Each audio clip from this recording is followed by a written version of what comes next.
Iran's Foreign Minister Abbas Araghchi meets Pakistan leadership in Islamabad, holding talks with Deputy Prime Minister Ishaq Dar and Field Marshal Asim Munir as mediation and diplomacy efforts continue.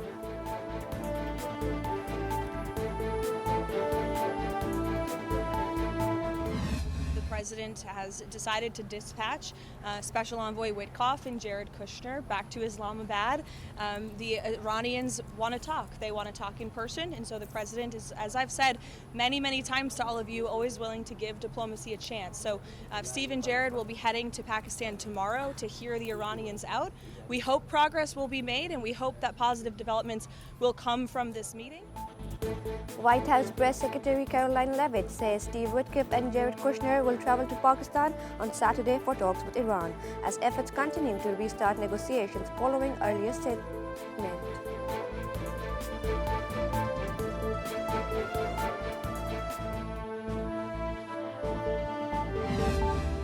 U.S. Defense Secretary Pete Hegseth says Iran still has an open window for a deal, but must accept strict, verifiable nuclear limits as Washington maintains strong maritime pressure and warns Tehran to choose diplomacy now.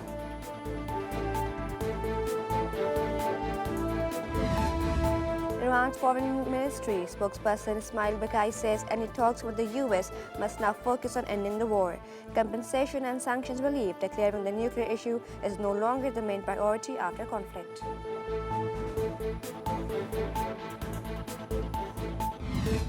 Iran's Foreign Minister Abbas Araghchi begins a regional tour to Pakistan, Oman and Russia, aiming to boost coordination and strengthen ties amid rising regional tensions.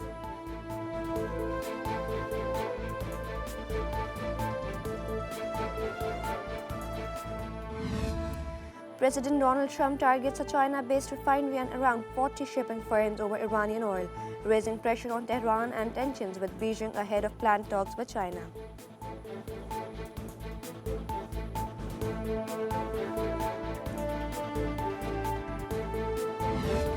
The U.S. freezes around $344 million in cryptocurrency linked to Iran, increasing financial pressure as critics warn the move could undermine fragile diplomatic efforts.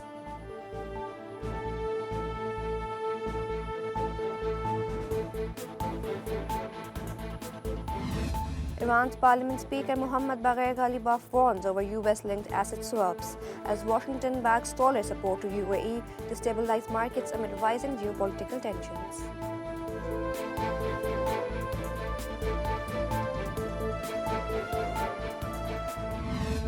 Deputy Prime Minister Ishaq Dar and Russian Foreign Minister Sergei Lavrov discussed bilateral ties, multilateral cooperation and plans to reschedule Prime Minister Shahbaz Sharif's visit to Russia.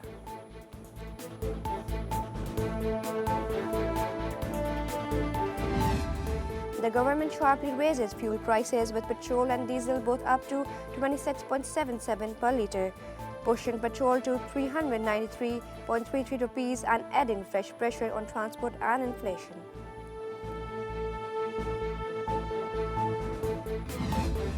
UN Secretary General Antonio Guterres urges an immediate halt to attacks in southern Lebanon as UN peacekeeper deaths rise to 6 amid clashes between Israel and Hezbollah.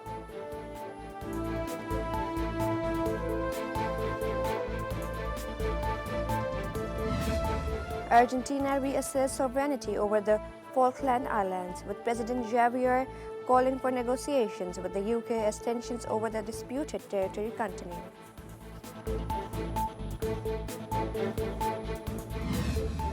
Colombian President Gustavo Petro meets Venezuela's Delcy Rodriguez in Caracas, agreeing to expand military coordination and intelligence sharing to tackle cross-border crime.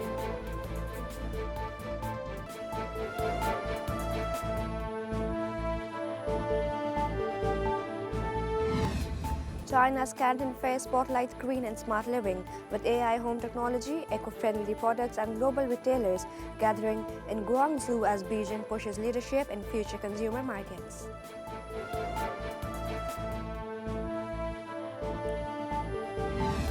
World #1 Jannik Sinner recovers from a slow start to advance at the Madrid Open as Dino Prismic stuns Spence Shelton and Lorenzo Musetti continues his strong run.